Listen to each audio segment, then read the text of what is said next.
Lots of great stuff over at BangTheBook.com. You definitely want to make sure you take advantage of all of that. My Week 16 NFL line report went up this morning. We've got college basketball and NBA totals picks, spot plays, all kinds of different stuff going on in the basketball world over at the website, including my thoughts on tonight's Arizona State versus Vanderbilt game, and also a breakdown from the NBA side of things with the Grizzlies taking on the Warriors tonight. And make sure you follow us on YouTube. Go to YouTube, search Bang the Book, and check out those videos that we've got going on. I'm posting one 6 days a week, and coming up here after the new year, we'll have some more surprises for you over there on that Bang the Book YouTube page. So you definitely want to make sure that you're ready for that. Keep in mind that this and every edition of Bang the Book Radio presented by our friends over at DSI Sportsbook. You sign up using that promo code BTB200, good for a 100% deposit match bonus for the Sportsbook and a 100% deposit match bonus for the live casino. At BetDSI, it's only a game until you bet it. One guest on the program here today, and that is professional handicapper Kyle Hunter from HunterSportsPicks.com. Kyle, how's it going today, man? It's going well. I can't complain. Good start to the week. Had a nice weekend on the plays, and it's Monday morning. Looking forward to another week, so glad to be on the show as always. Glad to have you here. And, of course, Joe Everett not able to make it here today. A very busy time of the year. I don't know how many people know this, but Joe's actually an orchestra-level musician. He's very, very good, and obviously a very busy time of year here with all the Christmas concerts and all that type of stuff. So he had something he needed to take care of this morning. Hopefully we'll be able to hear from Joe sometime here throughout the week or maybe at some point next week. But in any event, Kyle, we're going to do our college football first look first here. We'll take a look at the 5 bowl games coming up on the weeknights here. And then as we go throughout the week, we'll tackle the Saturday games. But before we get into that, the past results here, pretty surprising overall, I would say. We had interim head coaches lead blowouts in the New Orleans and the New Mexico Bowl. I really liked Arizona State and the Las Vegas Bowl. They didn't come through for us. But, the Pac-12 now 2-14 in the last 16 bowl games against the spread. Anything from Saturday surprise you? Yeah, I went 3-0 on my totals. I went 0-2 on my sides on Saturday. So, I actually had both of the teams that got blown out, North Texas and Middle Tennessee State. I like Middle Tennessee State a good amount, and I'm a little bit surprised at the way they lost. I will say, North Texas, first of all, when Mason Fine got injured, I knew I was beat. You have no chance once he went down. By far the best player on that team, and they can't do it without him. But, Middle Tennessee, the beginning of that game, they had their chances. Anybody who watched the beginning of that game, at one point, I think about the end of the first quarter, they had about 120 yards, and App State had -1, and they were winning 3-0. I felt like the beginning of that game, it can be a big momentum changer if you don't score, you miss field goals, you throw interceptions right in the end zone, and then you're still only at 3-0, and then the other team gets some big plays and all once you're behind. I felt like that changed the game quite a bit. Having said that, I was impressed with Appalachian State and the way that they kept it going all throughout the game. That App State defense is for real. Pass defense looked pretty good there against Brent Stockstill. I was surprised how easily App State scored later in the game. I'd say that was my biggest surprise of the weekend.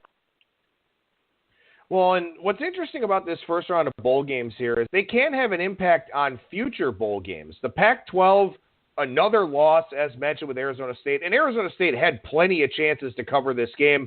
Dude fell down in the open field, and they had to punt. They were stopped at basically the goal line right before halftime when they could have scored a touchdown and taken a lead into halftime. Instead, settled for the chip shot field goal. Jeff Tedford's coaching staff made adjustments. Arizona State didn't. That was pretty much the game in the second half. But now you've got the Pac-12 again looking bad. 2 blowout victories for the Mountain West, and we're seeing San Diego State money come in for Wednesday. So a fade of the MAC ongoing as usual there with Ohio in that game. Maybe we see some BYU money later in the week. We haven't seen it yet. But, these early bowl games, people kind of get these preconceived notions about these conferences, and they can have a significant impact on the odds as we go forward. Oh, absolutely. I think that what happens early in bowl season has a big impact on the lines. And, if you think you like that team, then maybe it's a chance to find some extra value. Like you said, some of these could move to the point where maybe a team from that conference has too much value, because although conference-to-conference records do matter in bowl season, it's not everything, and nothing that we talk about is all important, and it's the only one thing. And obviously, motivation is very important in bowl season, but that's not everything either. So I think all these things you should consider as something, as part of your toolkit to try to handicap these games. But you got to be well-rounded as well. And I think that looking at it conference to conference only is a bad way to look at it, and I think that's what the media likes to push pretty heavily, and that's why a lot of people think of that first. But these teams are individual teams, and you're not playing conference versus conference as far as each game. So try not to get stuck in that too much. Now, obviously, it matters that the Pac-12 is 2-14 ATS in the last 16, because the Pac-12 sucks. We know that. Does that mean that everybody from the Pac-12 is not going to cover? No, it doesn't mean that. So, something to consider, but not something to weight extremely heavily. Well, we won't see the Pac-12 here until Wednesday, December 26th in the Cheez-Its Bowl. That's between TCU and Cal. And by the way, I have to say, as much of a joke as the Cheez-It Bowl really sounds like, the logo is really badass for that game, if anyone's had the chance to take a look at that. But in any event, one last thing I want to mention here, because I actually I recorded a video yesterday. It's going up on our Bang the Book YouTube page here today. I had a big play that I really liked in the NHL on Saturday with the Toronto Maple Leafs, and they didn't come through, lost the game in overtime 4-3. They were the wrong side throughout the game. But you mentioned North Texas, and it's very important to keep in mind here across all sports. Doesn't matter if it's bowl games, NHL, NBA, doesn't matter at all. You don't want to step too far out with any one play because, as you said, you've got North Texas, Mason Fine goes down, and they're screwed.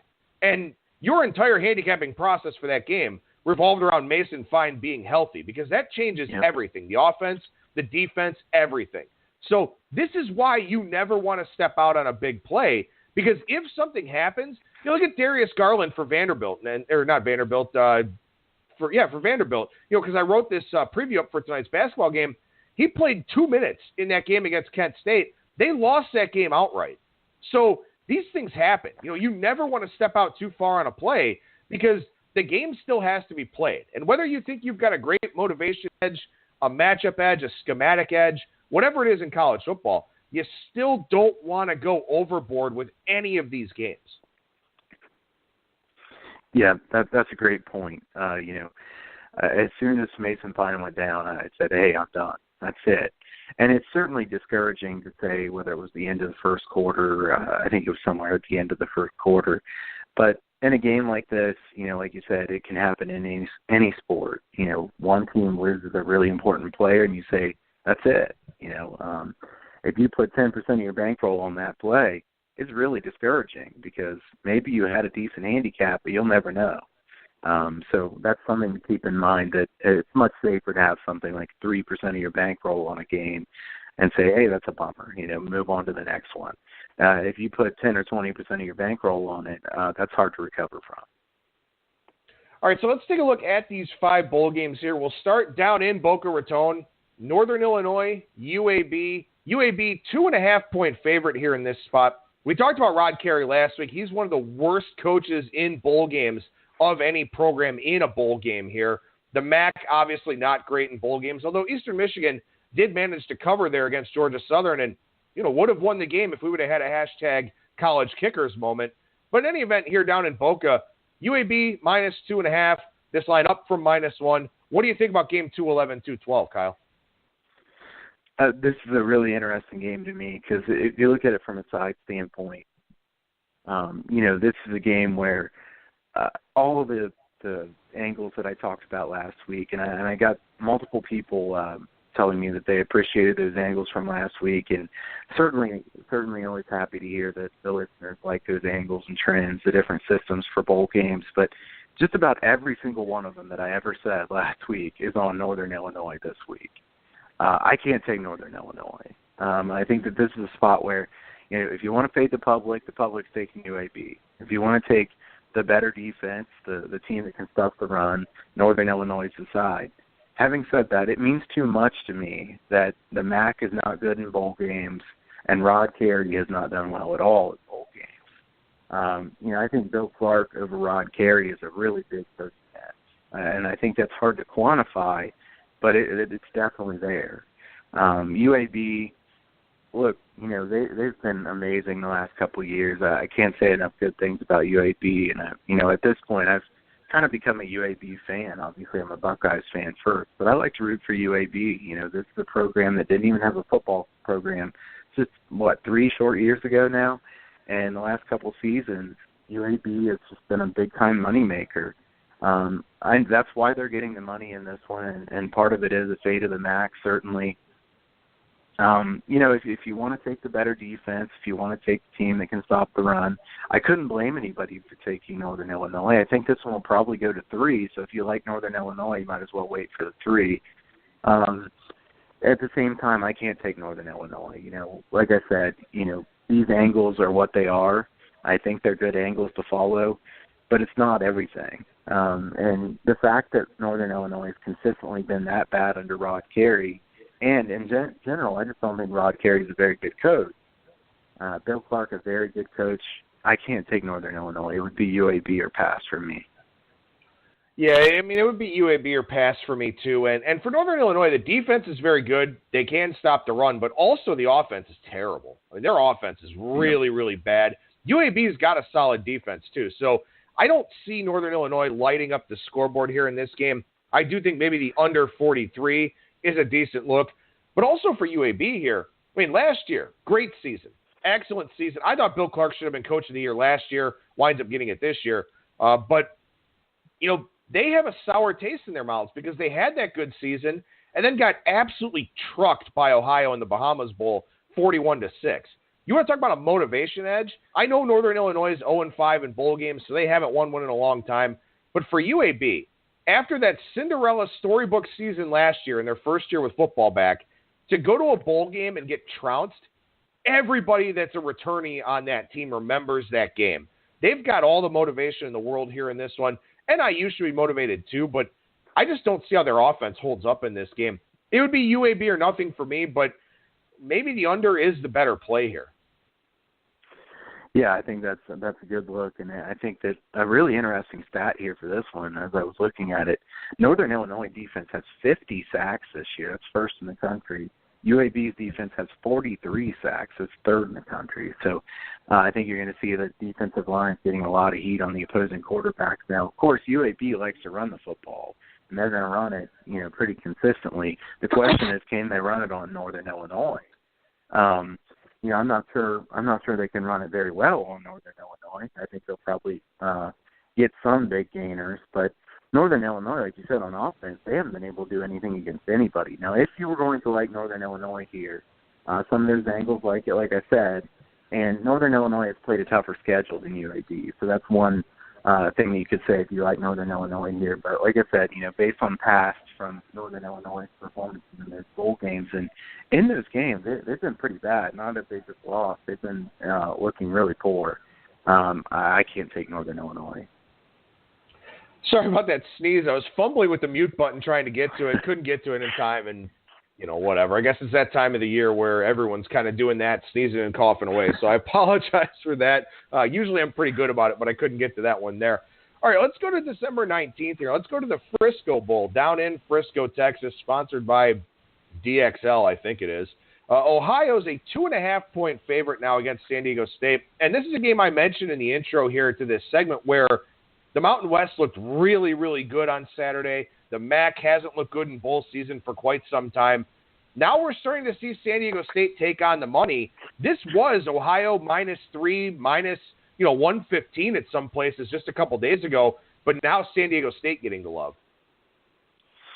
Yeah, San Diego State getting quite a bit of love here.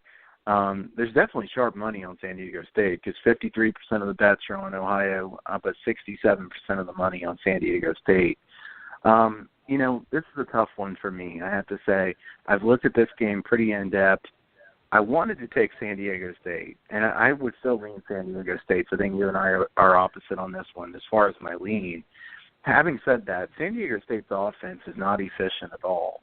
And Ohio has a very good offense. San Diego State's defense is pretty solid, but it's not as good as they've been in some of the past seasons.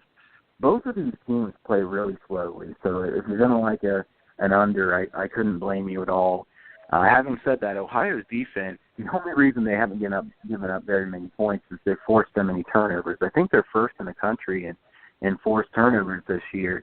If they don't get those turnovers, it's hard for them to stop somebody. San Diego State's running game, they run it a lot, but they're not near as consistent running as they have been in the past.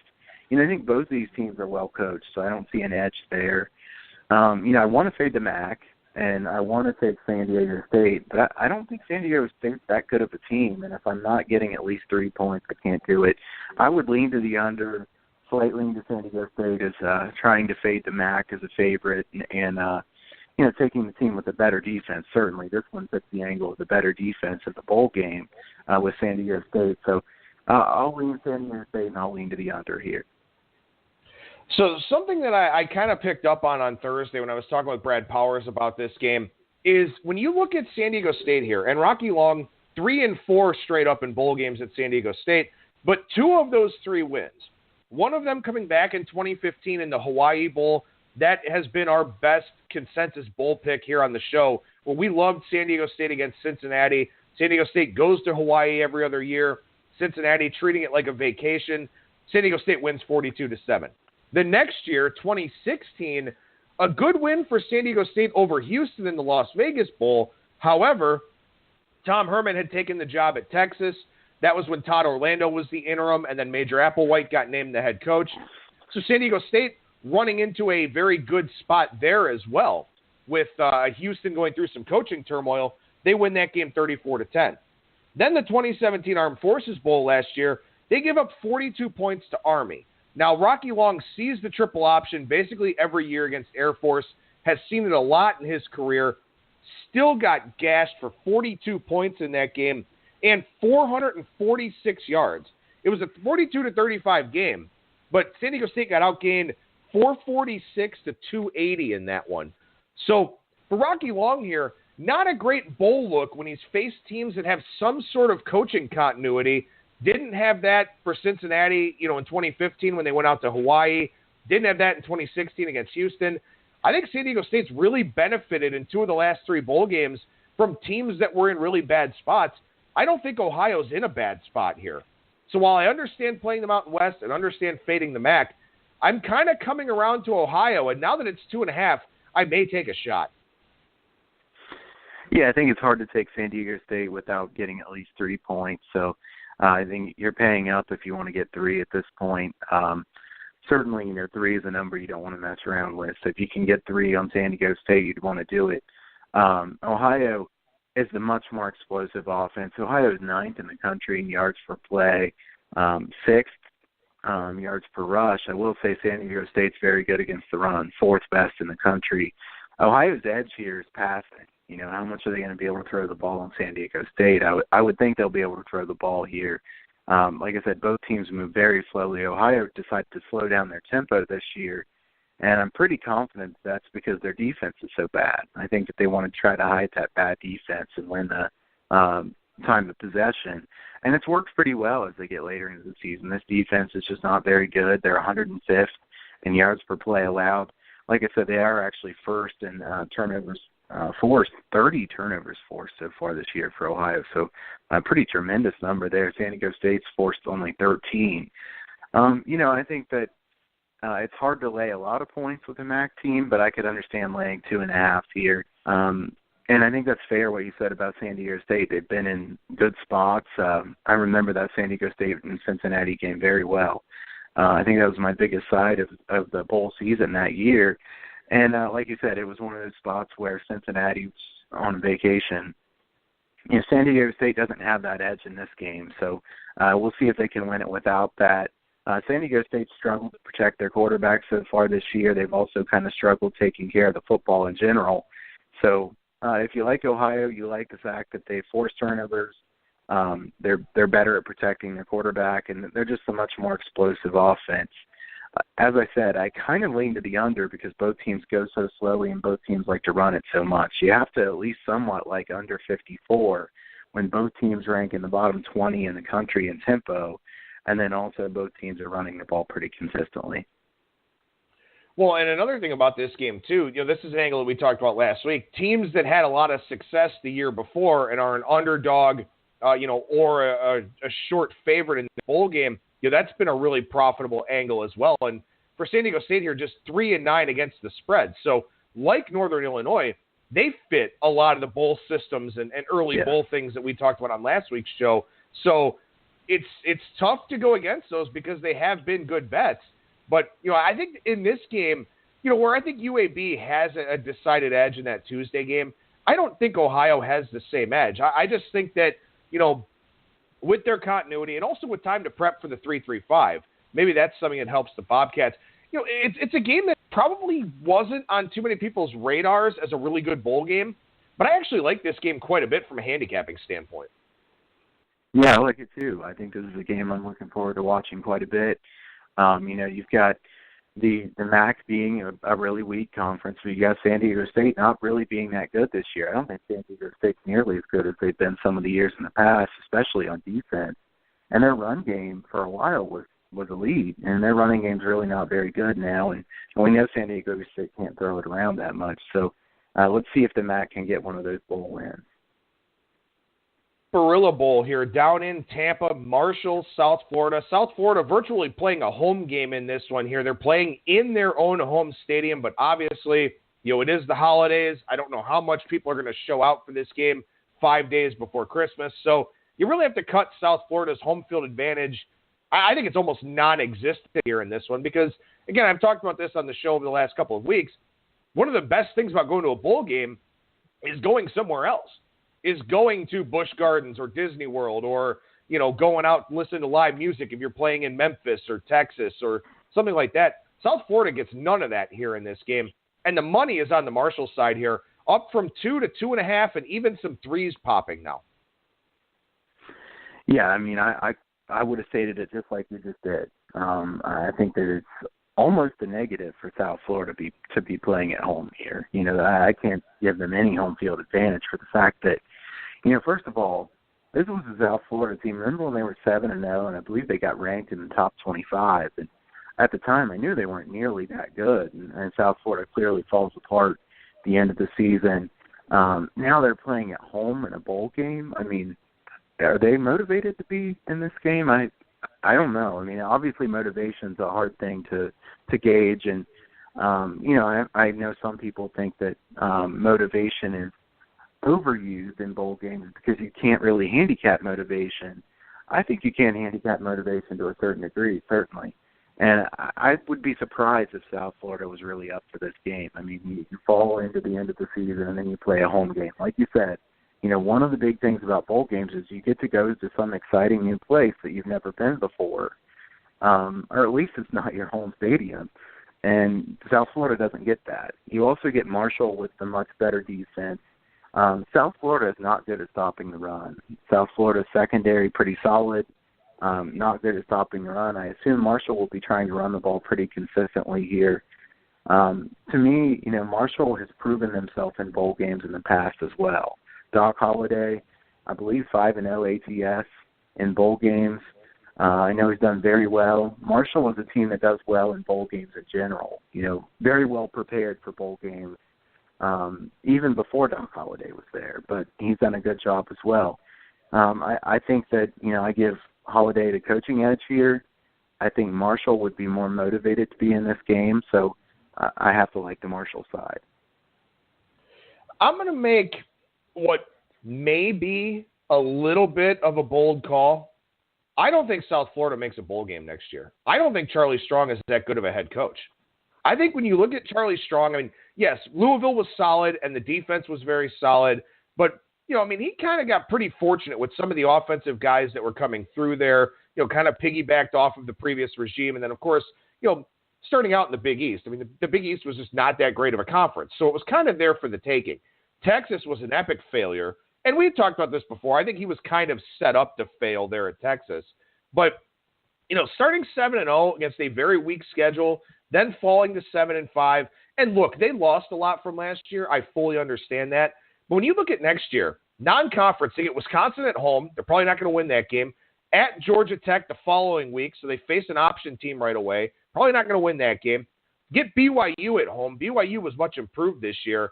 Their home games in conference, Cincinnati, who's very good now. Memphis, always solid. SMU should be improving. And then Temple, a pretty solid Temple team as well. I think South Florida misses a bowl game next year. I don't like Charlie Strong. I like Doc Holliday a lot more.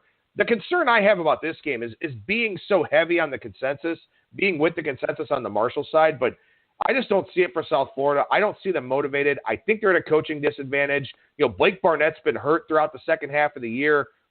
It's Marshall or nothing for me in this spot. Agree, totally agree. I agree with what you said, too. The one thing that I don't like about this game is that everybody seems to like Marshall. And, I talked about last week in bowl games, going with the public has not been a good long-term angle. Now, having said that, the public is going to win some of the time. And I do like Marshall in this game. All right, let's go to the Bahamas Bowl here on Friday. FIU and Toledo, this one opens 6.5, down into the 6 or 5.5 range. We do have it, and keep this in mind, too. One of the reasons why it's kind of tough to go out there and make some early bowl plays, we always have something that happens here. Shondarius Phillips, who only had 94 carries for FIU, he's suspended for this game from I believe it was I actually want to double check this just to make sure that I'm not, putting this kid in a really bad spot. But not going to this bowl game here for FIU. He was arrested, and, this is something that happens, and it was, in fact, a domestic violence charge. Wanted to make sure I double check that. But a little bit of a distraction here for FIU, not necessarily a big piece of the offense, but still, these things do happen, and sometimes it will be a player of greater importance. Yeah, I think that, in a game like this, I'm surprised that Toledo is favored by this many points. I think this is one of them. If you look at PRs, I don't think Toledo should be favored by this many points. Now, you question, who would be the more motivated team? Who's the team in a better spot here? I think that this sets up pretty well for FIU. I can't lie. I do like FIU in this game.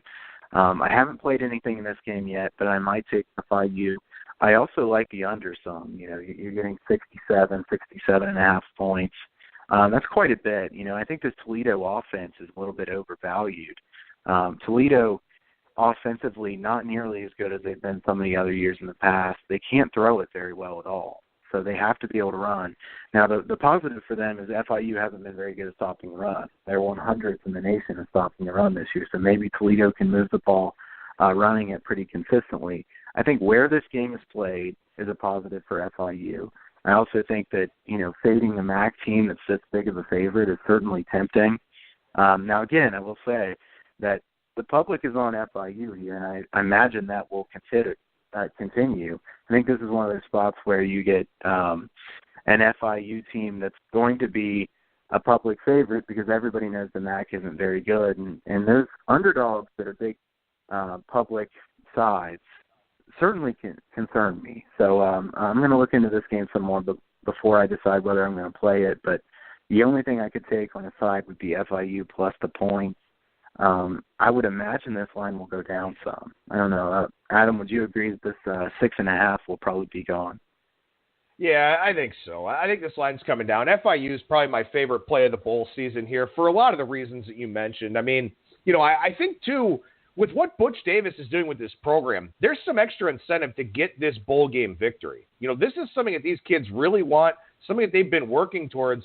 For Toledo, this game does feel a little bit more like a vacation, I think. Maybe Jason Candle can keep them motivated, but I think FIU is much more focused on this game, also have the easier and much shorter trip. Maybe some of their fan base actually shows up here as well. I don't know if Toledo is going to be that well represented, but look at Toledo's body of work this year.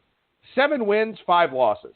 They beat VMI, Nevada, who was coming all the way out from Reno to play in Northwest Ohio. Bowling Green, terrible. Western Michigan, that was a game we talked about a lot here on the show, but that was a game where, Toledo won 51-24, but also Western had a disastrous day. on special teams. We talked about that one on the show here. Their punter in that game had 6 punts under a 30-yard average, and his longest punt was 36 yards. So Toledo got very fortunate in that game from a field position standpoint. Beat Ball State, beat Kent State, beat Central Michigan, all bad teams there at the end. They lost to Miami, pretty good team. Lost to Fresno, good team. Eastern Michigan, a bowl team. Buffalo, bowl team. Northern Illinois, bowl team. So they beat Nevada and Western Michigan among the bowl teams, but Nevada in a bad spot, Western Michigan, a terrible game from a special team standpoint. Toledo's body of work just doesn't impress me. And I think FIU is a program on the rise. They've got talent there in Florida to pick from. I like them. And you got James Morgan here, a kid that was at Bowling Green, a kid who, knows this Toledo defense a little bit, should be able to have some success there with that. It's FIU for me. I know the public's on a big dog, and that's scary, but FIU is my favorite play of the bowl season. I can't blame you. I like FIU as well here. I think that, Toledo didn't show up for the bowl game last year. Toledo hasn't been very good in bowl games in general, and the MAC's certainly been bad in bowl games, and we've talked about that at length. Certainly that matters, especially when you're laying points, that many points. Toledo making a long travel here, a long trip. What does that mean? I mean, maybe Toledo's motivated for this game. I'm not sure. I think FIU has the coaching advantage in this game. I'm surprised at how good of a job Butch Davis has done here. When he first got hired, I wasn't sure about it, but he's done a really good job here. You have to give him credit. This FIU team has done a good job protecting the quarterback. Getting that transfer in at quarterback this year has been important for them. They can really throw the ball around pretty well. I like FIU plus the points also. One more game to look at here. We haven't touched on this one really at all so far on the show, so I'll be curious to get your thoughts on the famous Idaho Potato Bowl, Western Michigan and BYU. I got to say, I haven't back-tested this, and maybe I should have. This feels like the biggest favorite role in a bowl game for a 6-6 team that I've seen in a very long time. BYU favored by 12.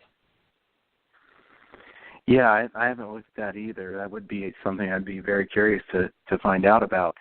I can't take BYU laying this many points. It's certainly a bad situation for Western Michigan. Do I want to back Western Michigan? No, I don't. I'm pretty sure I won't bet the side on this game. If I was going to take anything in this game, I'd probably take the over. I think, Chris showing 49 right now. Some sharps on the over already, clearly. The line's gone up 1 and 1.5 points, depending on where you're looking. This Western Michigan defense is bad, and they're going to give up yards and points. Western Michigan is pretty good at running the ball. BYU's defense not really dominant. They're a pretty good defense, but not dominant. Fairly low total here. I think this is a game where I would look to the over. As far as the side, what would I do? I can't lay 12.5 points with BYU. They're not a good enough team to be laying that many points, in my opinion. But on the other side, do you really want to take Western Michigan with this long travel, a MAC team that can't play any defense? As far as the side, I don't even know what to say. It's one of those games where I'm rarely speechless when it comes to handicapping a game. But on the side here, I don't know what to do. Yeah, I don't really know what to do either. Western Michigan, backup Caleb Ellaby didn't look great. I didn't think he looked bad. Was a freshman, and those 15 bowl practices are definitely going to help him and Tim Lester out a ton. But Western Michigan, a lot of offensive injuries over the course of the season. Maybe they get a little bit healthier here. They still don't have John Westink, their starting quarterback. But this is a game that, I think from the jump, never really caught my interest. I think BYU having familiarity with playing in Boise State and playing in the altitude is a big advantage for them. Do I think it's an advantage that merits a 12-point favorite role? No, probably not. So I'm going to try and get somebody to dig that stat up for us here this week, whether it's Rolf Michaels or Brad Powers, to find out the biggest favorite role for a 6-6 team. But I got to think this one's it, or maybe very, very close to it, because we don't see a lot of double-digit lines in these bowl games. Especially not the early ones. We've got 2 double-digit lines in the college football playoff semifinals, but in these early games, we usually don't get a lot of big mismatches like this. So I'd really be curious to find that out. Yeah, I've been looking up this stat a little bit as you've been talking, because things like this make me curious. 12.5-point favorites or larger since 2005, 17 and 13 ATS. So actually laying the points has done pretty decent. The last one we had was Florida State against Southern Miss in 2017, their last year. Florida Atlantic also against Akron last year. I think everybody remembers that game. Florida Atlantic was favored by 23 points there. And then a couple of years ago when Alabama was 12.5-point favorites over Washington. So it has happened here some lately. And the last couple of years it's happened a lot more than it had before that. Actually, we went many years without it happening. And then all at once in 2016, 2017, it happened quite a few times for big favorites. So 17 and 13 ATS since 2005, laying 12.5 points or more. Well, actually, you gave me the answer. It would be Florida State last year against Southern Miss. They were 26.5-point favorites. So that's the biggest favorite role for a 6-16. But I got to think this BYU number, maybe third or fourth, I guess. Now that I know that there's a 26-point favorite in there, maybe this BYU line comes up third or fourth. But we'll talk about the Saturday bowl games as we go throughout the week here on Bang the Book Radio, as well as crowdsourcing some opinions on these weeknight games. But let's transition over to the college basketball side of things here. It was a very light week in college basketball last week. Is it still pretty much the same here this week, Kyle? Definitely more games this week than it was last week. However, not as heavy as what we'll get on an average week once we get to January. It's a week that's heavier than last week was, but still a little bit lighter than normal. I think there's some decent spots this week, and I'll start off by giving the Situational Spots article a plug that I write there for BangTheBook.com. I try not to talk too much about things that I handicap even positively. I'm such a person that I almost get uncomfortable talking about things like this, to be totally honest. I'd rather just talk about the games. But the tough situational spots that I talked about last week in the article for BangTheBook.com, I looked at 7 spots. 4 of the teams in tough spots were Wyoming at home against Denver, UCLA at home against Belmont, Syracuse at home against Old Dominion, and then Western Kentucky against Troy. All 4 of those teams lost outright as favorites of 6.5 points or more. So if you're reading that article and looking for some of those spots, you had to do well last week. Now, I'm not going to promise that I'm going to point out spots that good every single week, and but I do think that it's worth pointing out that type of thing is well worth your time, reading an article like that and looking for spots like that. You got like a Western Kentucky was coming off that win over Arkansas. And then they come back and play Troy, a team that's not a great team, but it's a dangerous team, especially for a Western Kentucky team that's been inconsistent. So I think looking for spots like that is certainly really important. It is important, and I think it doesn't get enough credit in college basketball because these teams play, maybe twice a week. Some teams, like for example tonight, the Arizona State Vanderbilt game, there are situational spots both ways in that one, and your article will come out either later today or early tomorrow with spots from Tuesday through the weekend. But tonight, Arizona State off of that 18-point comeback in their first true road game of the year against Georgia. Now they go and play Vanderbilt. Just one day off. Vanderbilt, a talented team, but Vanderbilt hasn't played in 12 days.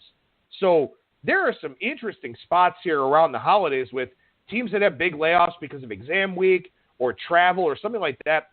Definitely an article that you want to make sure you're checking out, and a handicapping angle you want to make sure you're checking out as well. Yeah, specifically in that Arizona State and Vanderbilt game, Arizona State was fairly fortunate to win that game at Georgia. And I have to say, for the Pac-12, it's a good thing Arizona State won because nobody else in the Pac-12 has been able to beat anybody of any note.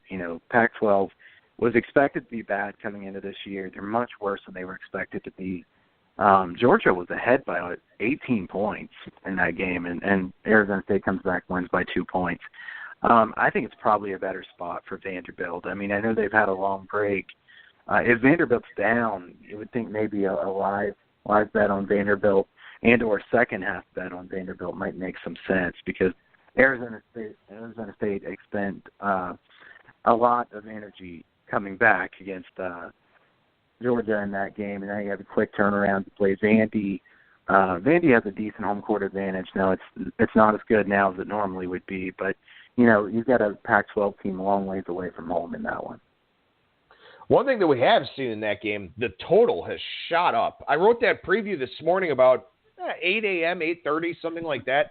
Total was 153 at that point in time. It's 157.5 now. So big-time totals move in that game. I actually kind of like the first half under a little bit with Arizona State, possibly a little hungover, and then Vanderbilt with that 12-day layoff. Maybe they're a little bit rusty, but now, I mean, shit, you see a move like that. Maybe I'm not so sure about liking that first half under. I would take the first half under. I think that's a pretty solid bet. I mean, Vanderbilt a little bit of a different shooting backdrop than the average arena, and you also take an Arizona State team that's coming off a game like that. I think it's interesting to see the total get bet up that much. I assume it's because Vanderbilt's not been playing good defense and they're playing a little quicker this year. Arizona State certainly wants to push the tempo, but 157.5 is pretty high. Well, and for what it's worth, I don't know what Ken Pom has on this game. I didn't look at that this morning, but I know Bart Torvik's got this game in the 151 range, I believe it was. So, it's always interesting to see what happens with these totals moves and what happens with some of these lines out there based on what, a place like Ken Pom has. And I do like Bart Torvik. He's actually got this game 153, so he had it right on the number, and now it's climbed up into that 157 range. But in any event here, you mentioned home court advantage and how Vanderbilt has a pretty decent one, but the reason Vanderbilt just had an 11-day break between games is because it was finals week. Exams, Vanderbilt's a very academic-heavy school as well, so a lot of people probably gone home for the holidays. What does that mean for home court advantage for you? Yeah, home court advantage is worth much less across the board on the break. I think home court advantage is at least 50% of what it normally would be, and I think 60% less in some cases. You get these schools where the student section is just wild, and that's the large reason for their home court advantage. I think that's where you could say it's 60% lower than it normally would be. I'd say an average would probably be 50%. Home court advantage can't be worth as much when you've got these sleepy spots where there's not that many people at the game. The home team may be thinking about a lot of other stuff that's going on. You get these games during the holidays that are, 2 or 3 days after Christmas or right before Christmas. It doesn't set up very well for home teams. The road team has covered a lot better in these spots than the home team. If you look at the best 4-game stretch ATS for road teams in the past 10 years, it's game numbers 9 through 12. That fits right into where we are right now for almost every team. And, it coincides with the best students being there. It coincides with these sleepy spots. And I think there's going to be a lot more random upsets. I'm not saying there's going to be, huge, 20-some point underdogs winning outright across the board or anything, but it's not going to surprise me if some team that nobody would expect to lose loses a home game during this stretch. I think this is the stretch where that happens a lot more often. I actually looked this up because I was curious. The road teams have done a lot better than home teams in the past 10 years, like I said, during this time. Now, it kind of surprised me, to be honest with you, that it's more the fact in the second half than it is in the first half. You just take the road teams on the first half, you've not done nearly as well as you have on the full game. So I'm kind of interested to get your take on why that might be. That's a good question. I'm not really sure, to be honest with you. You kind of perplexed me a little bit with that one, and obviously from the tone of your voice, it was kind of perplexing for you as well. I guess maybe I would just think that, I guess that home team, as you mentioned, is a little bit distracted, does have a little bit more going on, kind of thinking about those Christmas parties or, whatever else, and the road team just has no choice but to be there. So, maybe they kind of give forth a little bit better of a second half effort. Yeah, I think that's a really hard question, so I apologize for putting you in a tough spot on that one. But, I think that in general the big point is to consider the fact that the road team in the last 10 years has done well, ATS, in this period. I think that will be the case going forward as well. So Christmas break, just remember, home court advantage is not worth as much. And as I'm looking up and down the schedule here, not to get off track, but, it's one of those things to me that's always interesting that I feel like last week a lot of teams were playing, close teams geographically, teams that were, within their proximity. here today, I mean, you've got Ryder all the way out at Washington State. You've got some games where some teams are really making some significant travels here. Longwood going up to Cornell. Then you've got, some close games. Davidson and Wake Forest. You've got Western Illinois and Northern Illinois. It's kind of weird that you've got some games where teams are just all over the place and some games where they're playing, close geographic games like we tend to expect at this time of the year. Yeah, there are definitely some games this week to where there's some extreme travel. As I was looking throughout the week, looking for some of these spots, some of those are going to show up in my article, so check that out on BangTheBook.com. I guess you could say that's a couple shameless plugs at this point, but it's something that would be interesting to look at for this week. Is, like you said, there are some really weird travel spots where you get teams from, say, the MAC traveling all the way out west, to where, you wonder, do you really want to back the road team in a game like that? But at the same time, home court advantage is not worth as much. So it makes for some interesting matchups this week. Speaking of spots, I don't know who should be fired about this, but this is one spot I want to mention here, and then we'll get into the rest of the notes that we had listed for the show. Florida A&M plays Utah tonight in Salt Lake City. Florida A&M plays Oregon tomorrow at 6 p.m. in Eugene. Is that actually a thing? Like, is it a typo or something on ESPN's schedule page? That can't possibly be true, right? Man, that's terrible. And actually, if you look at Florida A&M's schedule, look at what they've done here for the last few weeks. They've had one home game. That was against Fort Valley State.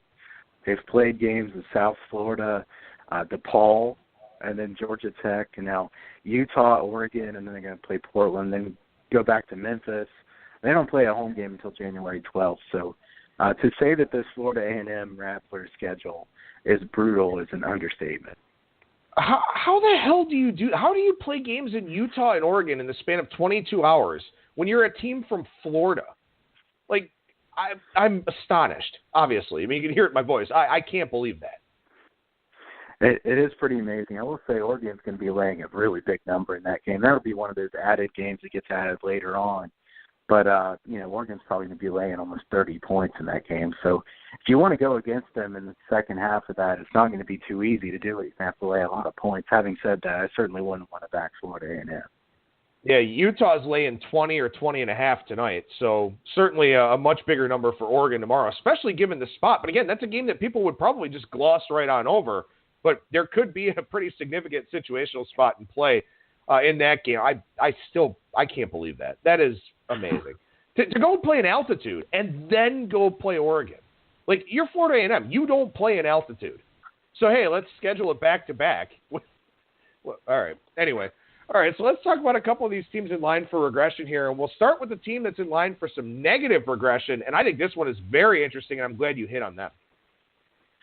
Yeah, the Auburn defense, they're number one in the nation in both blocked shots and turnovers. If you look at those numbers, 22.4% of their opponent's shots have been blocked so far this year. I don't think I have to tell anybody who listens to this show that nobody can keep that up. I mean, that's not going to happen. And 28.5% of their opponent's possessions are ending in a turnover. Now, some teams can do that. West Virginia has done something similar to that in some years in the past. So I looked at this one pretty closely, and according to Synergy Sports, Auburn's pressing on only 14.9% of possessions so far this year. You can't get 28.5% of opponents' possessions to end in a turnover without pressing. So keep that in mind going forward. Auburn is not a team that's usually using a full-court press. They're not going to keep that defensive kind of efficiency that they have so far this year up.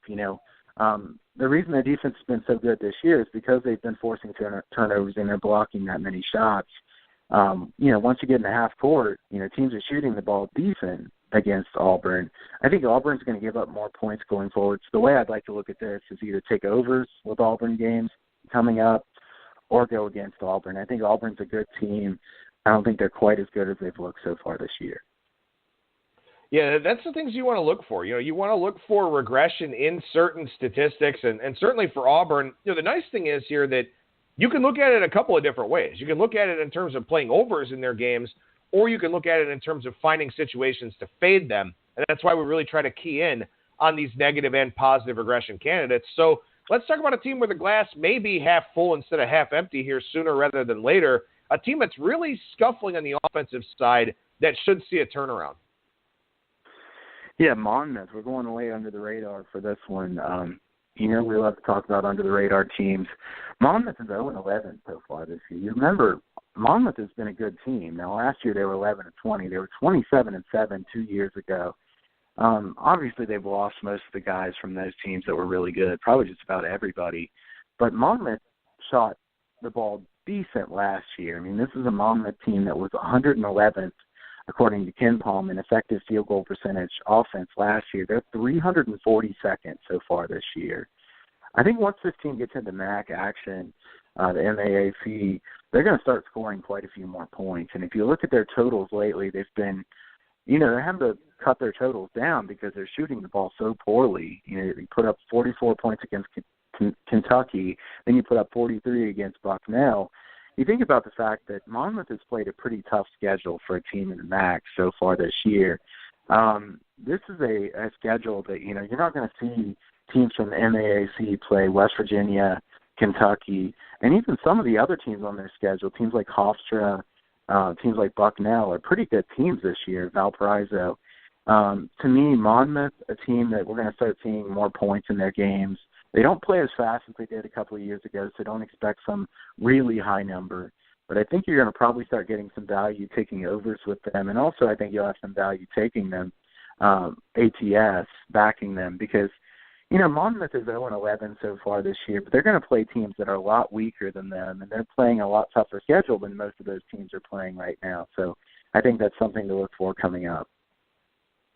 One thing I want to mention real quick before we get into these college basketball games, I misspoke earlier. Florida State was a 16.5-point favorite against Southern Miss, not a 26-point favorite. I was looking at the wrong game there in the Steel Mag, so I do apologize for that. Just wanted to correct that before we got into these college basketball games that we're taking a look at. And we'll start on Tuesday night at the Carrier Dome up in Syracuse, New York. I don't know what the home court advantage is going to look like here, but this is a damn good game between the Buffalo Bulls and the Syracuse Orange. They're at the Carrier Dome. I'm curious to see how this really potent, really proficient Buffalo offense does against that Syracuse zone. I think this is a great game. I mean, I wanted to talk about this game mainly because it's an amazing game, not really because I have a strong lean in this game. The question is here, Buffalo is 10-0. Syracuse is 7-3. Obviously, Syracuse is the bigger game team, but Syracuse is going to be plenty up for this game. A lot of times, you see a Syracuse versus a Buffalo, and you think, I should take Buffalo in this game because they're going to care a lot more than Syracuse. I think Syracuse is going to care plenty in this game. I mean, they just lost to Old Dominion at home, first of all. And second, Buffalo is 10-0. I mean, they know Buffalo is really good. So I think both teams are going to be ready for this game. I don't think this is one of those spots where Buffalo can kind of, expect a Syracuse team to try to sleepwalk through this game. I don't think that's going to happen. Like you said, the key here is Buffalo against that zone defense. We've seen a lot of teams look really good on offense and then show up against the Syracuse zone and look really confused and not very good at all. So, how will Buffalo do against that zone defense? I'm not really sure. I think that, with Syracuse being a favorite in this game of, maybe 4 points, something like that, I think this is a tough one to take on the side. I would lean to the under here. I think that Buffalo could have a little bit more difficulty with this Syracuse defense than what they're used to seeing. I would certainly want the total to be in the mid-140s to be able to take the under because Buffalo is going to push the tempo. We know that. I just think this is a really fascinating game. It is a really fascinating game, and quite frankly, there are quite a few fascinating games early in the week. I think this one's really good because of, the implications and what's on the line. You got a Gonzaga team here coming home on Tuesday night, take on UT Arlington, who's not what they once were, but Gonzaga coming all the way back from playing North Carolina. Butler's going to be a big favorite against Presbyterian after their game against Indiana, which was right down to the wire. A lot of good fodder for your situational spots article here this week, to say the least. And maybe this Western Kentucky versus Belmont game is going to show up in there on Wednesday night in the Music City in Nashville. Belmont will be a favorite probably, but by how much? Yeah, I think the Western Kentucky and Belmont definitely going to be in that article. This is a spot for Western Kentucky, where, they've been a good team, but they've been really inconsistent. Belmont has been consistently good. What is Belmont going to do in a game like this? I think it's going to be really interesting, though, because Belmont just played at UCLA. So what are they going to do turning around pretty quickly and playing another team that's, a mid-major type team that's a solid team? To me, Belmont has lost one game so far this year, and that was at Green Bay. It's kind of a confusing loss. They won in overtime at Sanford. They beat Lipscomb twice, and Lipscomb's been really good this year.